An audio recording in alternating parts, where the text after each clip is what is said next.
Bakunzi b'ikiganiro ku kivi ndabaramukije. Kwigenekerezo rya gatatu Kigarama uko umwaka utashe n'umunsi mpuzamakungu wahariwe abantu bagendana ubumuga. Mu Burundi uwo munsi wahimbajwe kigenekerezo rya 10 ndamukiza uyu mwaka mu ntara ya Bujumbura muri komine ya Kabezi ku civugo ngo tuje hamwe twese duhindura isi yacu bidufashe gushika ku iterambere rirama abagendana ubumuga badasigaye inyuma. Uwo munsi wahimbarijwe mu kigo gishasha citaho abagendana ubumuga bwo kutabona citiriwe uwiragiye.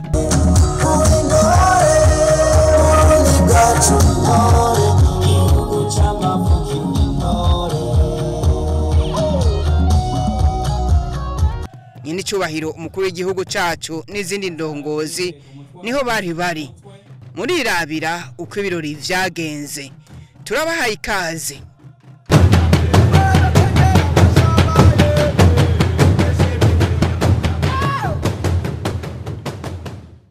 Ikigo cha Fondation Uwiragiye cakira abagendana ubumuga bwo kutabona cubatse muri zone Gakungwe ya komine Kabezi.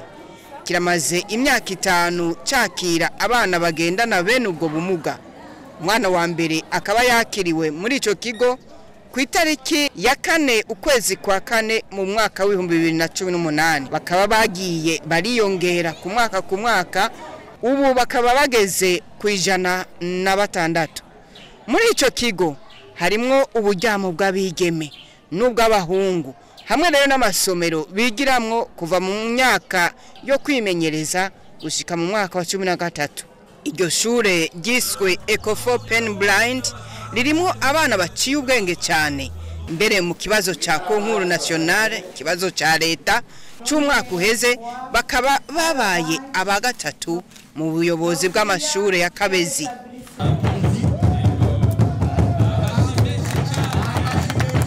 Umukuru w'igihugu cacu baramutembereje muri ico kigo arirabira uko gitunganije aranaraba ubwiwe uko abana bigishwa. De l'identité de la personne qui veut effectuer retrait. Et donc, ce verbe possède un complément. Hein? Non. Non, le verbe ne possède pas un complément. Hein?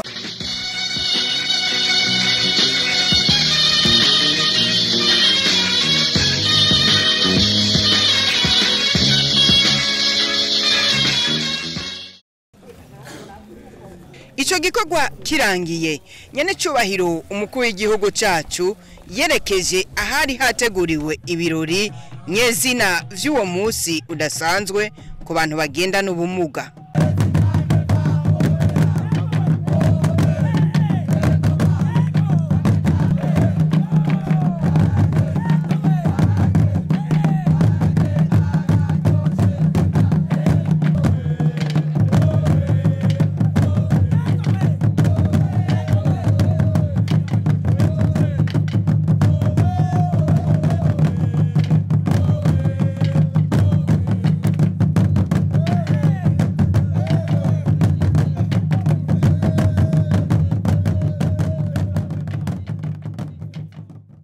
Mwijambo ryo kwakira abashitsi buramatari w'intara ya Bujumbura yaramenyesheje umukuru w'igihugu ko intara itekanye kandi ko bari ku kivi, ariko ko bafise ikibazo c'amazi ya Rusizi atera imiryango myinshi n'ikibazo c'amatongo ari munsi y'ibarabara rya Rumonge bitarasobanuka neza yuko ara ya leta canka y'abene gihugu bwite. Yaravuze ati nimba uyu munsi hari kwitwararika abantu bagendana ubumuga bwo kutabona ku buryo budasanzwe ko nabandi boraba bagasahiriza mu gikorwa cyo gushigikira abafise ubumuga bundi. Abo bantu bagendana ubumuga bari muri ico kigo barerekanye ko naho batabona bumva kamo kanya n'icubahiro mukuru w'igihugu kandi ko nabo bagomba kugira ico baterereye mu iterambere ryacu. Bari babanje gushimira umuryango wa Uwiragiye ku gikorwa ciza wabakoreye ukabereka ko nabo bashoboye. Ibirori vyashushe mu ntara ya Bujumbura aho ni muri komine ya Kabezi neza na neza mu kigo Fondation Uwiragiye gisanzwe gikurikirana abana bagendana ubumuga bwo kutabona mu kubaha inyigisho nk'abandi bana babona mu mashure. N'ibirori vyo guhimbaza umunsi mukuru w'abagendana ubumuga. Ni cyubahiro mukuru w'igihugu cyacu cyiza cy'Uburundi, twebwe abagendana ubumuga turabishimiye. Kaze muri Fondation Uwiragiye, twebwe naho tutababona, imitima yacu irababona, turumva n'ibikorwa byanyu ko ari byiza. Kaze, kaze, kaze se n'urundi mose. Kaze, kaze, kazi wacu muri Fondation. Urongoye ico kigo umupfasoni Sylvia Uwiragiye asanzwe ari umupfasoni wa François Uwiragiye, umwe mu bagwiza tunga bo ngaha mu Burundi. Yashinze nawe ukuntu ico gikorwa ari gikorwa gisaba kugira impuhwe zidasanzwe, cyane icyamukozeko acegeranya abo bana ari uko imiryango ifise bene abo bana igira ingorane zo gusambuka, zo kubura amahoro, mbere abihanganye nabo ugasanga barabugaraniye mu nzu, bamwe bakagenda baraborerayo ibihimba vy'umubiri. Turamaze imyaka 5 ku bwacu Fondation Uwiragiye itanguye. Twaratanguye kurondera aba bana bagendana ubumuga bwo kutabona nabakura mu ntara zitandukanye, cyane ruguru nino hose i Bujumbura haraserukiwe. Ibi bikorwa ni bikorwa bigoye cyane kandi bisaba kugira impuhwe. Umunsi wa mbere jewe ntoraba bana ni ikintu cankoze ku mutima cyane. Narababona nkumva naje ubwanje ndahahamutse, cansanga ngendagenze mu miryango itandukanye yibarutse aba bana barafise ibibazo bitandukanye, kuko havamo gutandukana, gusambura ingo zabo, kububakanye, kukungene barose umwana abatabona. Hari igihe usanga babita ku mukenyezi ngo vyara nabi, n'umugabo teka nawe wateye nkeke bitarivyo. Ariko narashoboye kubahumuriza, nanatera akamo ku bavyeyi bibarutse abo bana, ndabatera intege ati aba bana mu by'ukuri nta numwe yagize uruhara, ahubwo byavuye ku Mana, kuko Imana ishatse iraguubona canke ubumugaye, kuko turabona abamugaye bafise n'ubundi bumuga butandukanye. Mugabo hariho kimwe ntashobora kwibagira cankoze ku mutima ndiko ndegeranya aba bana. Nari mu ntara ya Ngozi mvuye na za Kirundo, hama nabegeranije hamwe kuko babanzaniye ari benshi. Hama umuvyeyi umwe yarafise abana hafi 4, arambwira ati nukuri ntwarira uyu mwana kuko mu rugo ntibimeze neza. Ati gute? Uwo mwana namusuzumye kuko je ntwara abana bafise ubumuga gusa bwo kutabona. Aravuga ijambo ryankoze ku mutima cyane gose. Ati mutware kuko umushinga ntahe wanje ntashobora kunyemerera n'aba bana. Raba turara rubunda, turara hanze, iyo tugiye kurima naho tubasiga tubugaranye. Tijewe bantwariye bose kuko uyu mperuka kuvyara we arakanura. tisishobora kumutwara kuko wewe ntushobora kumushikanayo akamfirako ngo arambwira ati ababaye cyane ati muvyeyi ndakwinginze umutware niyanagupfirako urashobora kumuta munsi y'ibarabara. Urumva ko ari ikintu kibabaje ku muvyeyi yibarutse umwana. Rero nyanicubahiro ivyagarukiye aho gusa, nasanze benshi hariho abakora mu nzu bajya bita abayaya canke sinzi ngene babita, je ndabita karabafasha badufasha ibikorwa, nabo harimwo abibarutsa abo bana. Narashoboye kuronka bamwe mu bakobwa, usanga uwo muvyeyi yari afise umwana w'umukobwa, arambwira ati jewe nk'umunkora akazi ko mu nzu, umva mfise umwana atabona simfise yo ndamuta, rero umuntu hariye vyogenda neza.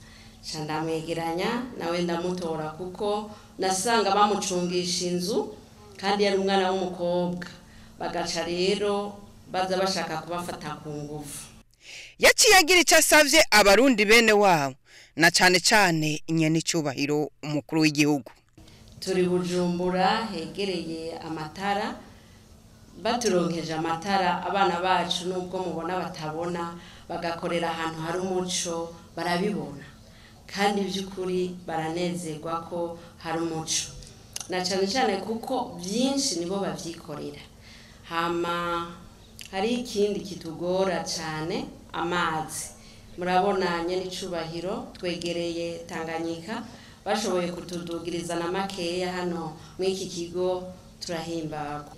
Sebarundi turagusaba ikintu kimwe, tugusabye yuko je ndabona ko hariho abantu baherekeje nyenicubahiro bakeye kandi bameze neza, niwabatubwirira baraza kuvyumva. Twagomba kubaka hospital, ivuriro vy'ukuri ryo dufashiriza aba bana, baragwara ibintu byinshi cyane. Urumva ndiruka hirya no hino, hari igihe nshikayo umwana yandabanye, ariko vyegereye ngaha bizoshobora kumfasha. Uwaserukiye abagendana ubumuga arashima utwigoro twa leta mu gufasha abagendana ubumuga, agashima amategeko yashizweho. Yaragize icyo asaba nawe nyene, umviriza bimwe muri vyinshi yasavye. Imiryango myinshi y'abagendana ubumuga nta matongo bafise, kuko mu miryango iwabo batabatoranya, bigatuma iyo bubatse izabo bisanga badafise aho bakika umusaya canke aho bakubita isuka, gutyo ubukene bukiyongera mu miryango y'abagendana ubumuga. Hotunganywa itegeko kujya mwibutse bene wacu b'abaterambere, abo nabo mubibuke aho bari hose, mubaronse ubwo burenganzira bwo kuronka agatongo bashobora gukubitako isuka. Turasabye kudufasha kugwanya no gutuza ingeso yo gusegerereza, na cane cane abakoresha abagendana ubumuga muri iyo ngeso mbi igayitse n'ababashurashuza ku nguvu. Turasaba kandi gukuraho amakori ku bikorwa amashirahamwe n'ibigo akora, no ku bikoresho subirirangingo canke shigikirangingo bakura hanze by'abagendana ubumuga. Ibigo byita abagendana ubumuga bisanzwe bifise amashure, turasabye ko leta yobaremurura mu kubahembera abakozi, gutyo abagendana ubumuga bashobore kwiga ari benshi. Turasaba leta kandi ko nk'uko biri mu masezerano mpuzamakungu agenga abagendana ubumuga, ko yoha agaciro ikanateza imbere ururimi rw'ibimenyetso langue des signes, hamwe n'inyandiko y'abatabona ariyo écriture braille.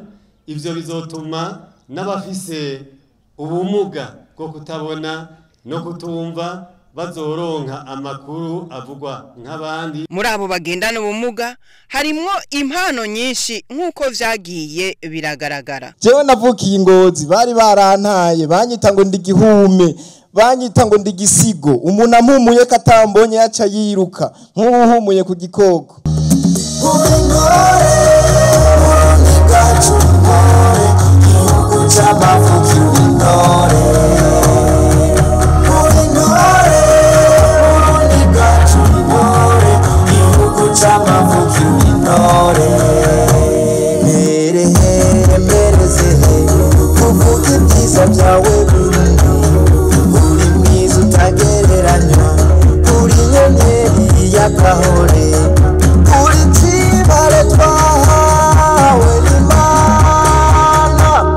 Mushikiranganji mu vyajeje hari mu gushigikirana Sawushimike Imerida yaramenyesheje abaraho ibijanye n'iyuwo munsi wavuye amategeko yashizweho acara nashimira uwo muryango washinze ikigo cyo gusahiriza muri ico gikorwa kidasanzwe cyahora citabwaho cyane cyane n'abihebeye Imana.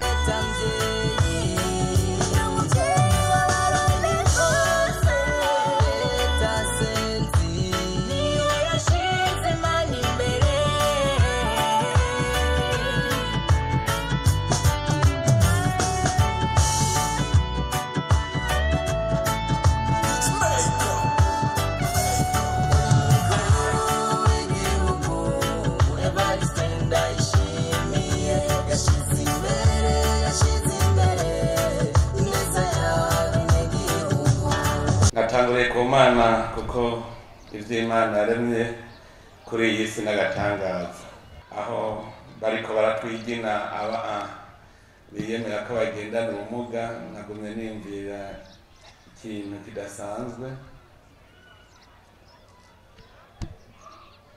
muri twese turi ngaha umuntu yoba atagendana ubumuga ntashira urutoki hejuru turabe muragowe rero mwebwe mwiyita ko mukomeye mwaramugaye mugaca mwigenza nk'abagendana ubumuga murago hariho abantu bazi kugendana ubumuga ari umugorwa aho hariho abantu bigira ko batagendana ubumuga mugabo ari bagorwa bambe none nko gusega uvuga ko utagendana ubumuga hari amagorwa rutari ngaha nibaza ko twaje kwiga ngenda bakengurukire ko mwihanganye mukandindira kuko navuga yuko iki cigwa ntegereza kuza kuciga ndakunda kugendera mu bigo by'abagendana ubumuga mugabo nasanze ahubwo ari bakomeye kundusha kuko barazi kumenya ico bari kandi bakamenya n'ingene bavyifatamwo.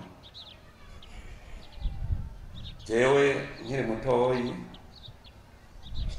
je narakoreye umuntu yamugaye afise ukuguru kumwe ndamukorera mu kiruhuko jewe yari yarahaye akazi ko kuvomera amashu yiwe n'itomate ziwe gaca ndakura kabiri mugabo nabwo bavuga ko mukomeye ko atanu nkarampa akazi muze murabe urabona umuntu akomeye cyane yambaye ikoti ryiza ukaza wumva ariko arasega mpakazi kandi yashobora gukiriya aho gatagahana abantu ivyo turabitegera aho badasobanurande kuzubona n'ukomeye iyo kiringo ciwe giheze bukeye wikirato cahengamye mpakazi atana amezi ataheze muga tugende uravuga ngo we nta bumuga ugendana ndashimye ko atamanitse ukuboko kuko nasanze abo bava ko bagendana ubumuga baraturusha gukomera igihe Eric ariko aratamba ko byabananiye gukora ikirenge hasi muga wewe agasimba afise ukuboko ntagira amaguru ntagira ukuboko muga niwe yatanze kuturusha twese tuva ko dukomeye. Yaramenyesheje abantu bose bagendana ubumuga ababwira nkuko Yesu yabivuze ati nta cyaha mwakoze. kugira ubumuga nta cyaha uba wakoze, kuko n'uyu mubona ko akomeye umunsi ejo yashobora gusanga nawe agendana ubumuga. Nicyo gituma iki kintu nicyo nkoramutima iki cyatuzanye, ni wiyumvire nawe uzoba ejo kugira urategura neza ingene abagendana ubumuga bakwiye gufatwa neza, kuko ntavyuzi nawe ko utazoba ejo uri muri abo bariko basaba bijya bamwe basaba. Bijya muza muraraba abamugaye, umwe wese ari wihebura ngo afise ubumuga, mugabo yabona uwundi akavuga ngo bwabo nije ndakomeye. Umunsi umwe naragiye muri kiya kigo cy'abakehabwenge, kiya kireza abakehabwenge, niho nabonye ubumuga buruta ubundi. Nosaba abari ngaha mwaje gushigikira aba bagendana ubumuga, muze muraca muri bijya bigo. Hariho igihe uteba ukiyumvira uti ngo cyamera nkamwe babaza Yesu ngo mbega none hacumwe abavyeyi biwe, ngo niwe yacumuye cyangwa hacumwe abavyeyi biwe. Hanyuma Yesu yace abishura neza yuko atawacumuye, ahubwo ko igikorwa ari ukugira igikorwa c'Imana cigaragaza. Narasubiyemo ndaraba neza ndabona ivyo yashatse kuvuga. Yavuze ati ngira nkora igikorwa c'Imana n'uwavukanye ubuhumyi ahumuke. None wewe nawe ni igihe igikorwa c'Imana ukoze kugira ngo umuntu afise ubumuga nawe yumve ko aramiwe? Ukoze iki? Icyo ukoreye umuntu wese afise ubumuga uyikoreye Imana. None icyo gikorwa c'Imana ko ari wowe yatumye wagikoze, kuko Imana yarashizeho abatagira amaso kugira ngo natwe tubabonere, igira abatagira amaguru kugira ngo tubabere amabekiye, abari twe tubabere ibitwazi, igira abakehabwenge kugira ngo tubabere ubwenge. None ubwo hari icyo turiko turakora. Umukuru w'igihugu cyacu yaciye asaba abanyegeje abana babo ngo nuko bavukanye ubumuga kubashira ahabona nyabuna, ababasegesha nabo bikubita gashi, eka mbere n'abavyeyi babajana mu bigo bareregwamwo bagatana n'akabando. Yarabibukije ko bakora icyaha gikomeye. Ndanezerewe ko mbona n'abatihebeye Imana basigaye bihebera Imana kugira bakora icyo gikorwa. Icyo gituma nkengurukiye uyu mupfasoni arongoye iki kigo wiragiye, umuryango wanyu ndawukengurukiye cyane, kuko muriko murerekana ko atari igikorwa gusa c'abihebeye Imana, kuko twese turafise ubutumwa bw'Imana aha kw'isi.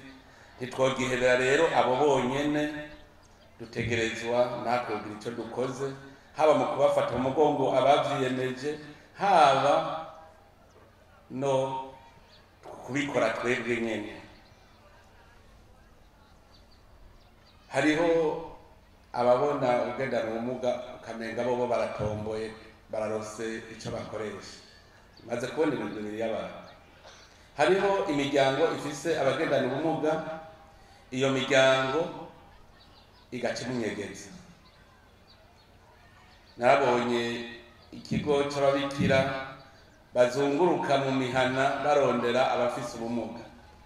Hariho uwo basanze yaramaze kubora uruhande rumwe kubera yamajyanye, akituma hajyamye atanumwe ajana kumuraba. Abantu bakugarana umwana bakagenda gukora bakamunyegeza. Icyantangaje hariho n'incabwenge bize, usanga mbere ari n'abatunzi, ugasanga baranyegeza abana babo ngo nuko bafise ubumuga. Biriho. Ahubwo ariko ndembera mbere abagendana ubumuga babaye abatunzi ko bataza muri uru rubanza ndababona. Hariho abagendana ubumuga babaye abatunzi ucumenga baravuyemwo, aho bociye baja ahubwo kwereka ko bishoboka ko ushobora kubaho nk'umuntu atagendana ubumuga. hariho n'abandi rero abonye afise ubumuga umenga aratomboye kugira aza arasega, bariho umenga nibakwe barose, nabo murabona basigaye baja gukota abamugaye mu mihana bakaja kubadandaza kubasegana. Mbega barazi ko ari igicumuro, hajya barazi ko ariko aracumura, akaza akirirwa yanikiye umuntu yamugaye akamwanikira ku zuba ariko aramusegana, ari umuntu akomeye. Je mpora ndabaza, aha wewe warananiwe gutunga uyu muntu, ntushobora kumurimira, ntushobora kumutunga, ukirirwa umusegana. Rijya n'ivumwe, bajya mbere bakwiye ibihano. Murajya amategeko agenga abagendana ubumuga, turakwiye gushyiramo n'ingingo zihana. Nk'uwo muvyeyi apfunga umwana yavukanye ubumuga, uwo muntu agenda akirirwa yanikiye ubufise ubumuga ngo ariko aramusegana, ngo barabakotesha, iryo n'ivumwe. Hariho n'abandi bagira nk'urudandazwa rwa magende, agaca azanuge ubufise ubumuga ngo we bari bubijana niwe wobijabukana ukabirengananya abapolisi, akamuha urumogi ngo genda wewe kuko abapolisi bacakore kurengana n'ingoga. Yumvire nk'uwo muntu akoresha umuntu agendana ubumuga mu bube gito. Hariho abavyeyi je navyiboneye, umuvyeyi nabona neza ko yifise, ngiye kuraba irerero rya bakeha bwenge nyene, sanga umwana we yagiye ashiburirayo aca arirabira hirya arigira. Ndababaza nti none kuyo yifise nagira niwe ahubwo yoca afasha nk'abandi bana batanu muri iki kigo, kuko yarabishoboye, yo kwamari wabagemurira, agemuriye uwiwe agaca agemurira n'abandi nka batatu. Bati washaka aramara n'imyaka 2 atantaho nyoye.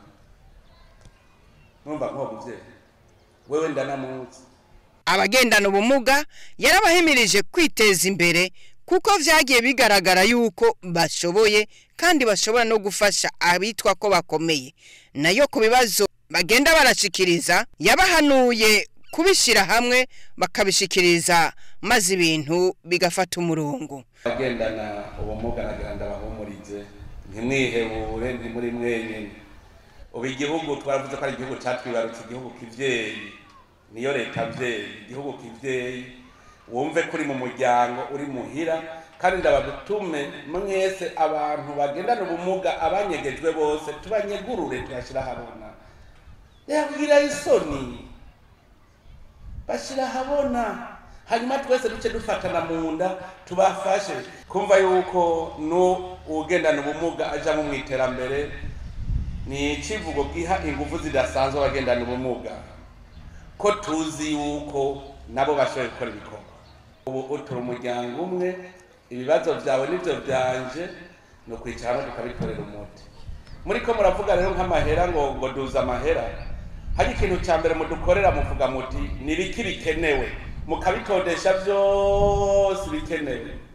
Yango umwe yabaserukira ariko aranyumviriza, mwebwe burya nimwe mufasha umushikiranganje yo gufatana mu nda kwerekana ibikenewe byose, tukavuga tuti urabona ntitwabishoborera rimwe byose, uwo mwaka tuzokora ibi, uti iki kivi cegamwa mu mwaka uza tuzoca dukora iki, mu mwaka ukurikira none tuzokora iminsi yose.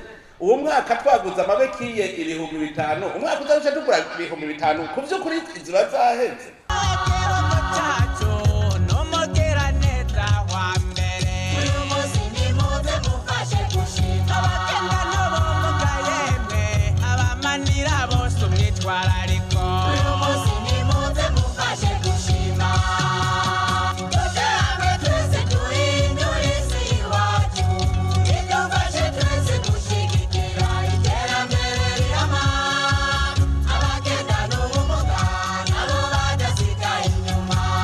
Umukuru w'igihugu yatanze impanuro nyinshi zihamagarira abarundi gusindagizanya mpaka umwe wese azoshike kwihangiro uhereye ku butunzi kama igihugu gifise. Wewe utunze uravuga uti jewe ndafise kandi ndashobora kujana amahera, bajya bakene nabo bakaronka akazi, ndashobora kugira iki bakaronka akazi, abo bari hasi tubaduze. ntihagire umuntu akomeye azosubira kuvuga ko ari umukene. Ndabasabye kuko Imana yarabibahaye, murakomeye, mufise itunga ritagira uko ringana, icananiranye n'ingene iryo tunga muri hagaciro. Yasozereye ashimira abitanga bose mu gikorwa cy'urukundo. Ubwa mbere nshimire aya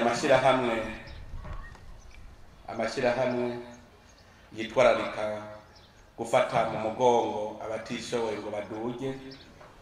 Nshimire cyane cyane n'iki kigo cyadukoranije byakiduha akarorero. Burya namwe niyumvira mbere none nk'ibi bigo vyotunanira yuko intara yose igira ikigo nk'iki. Umukuru w'igihugu yarashikirije ico kigo ibikoresho bifasha abagendana ubumuga hamwe rero n'ingemu y'itoni y'umuceri.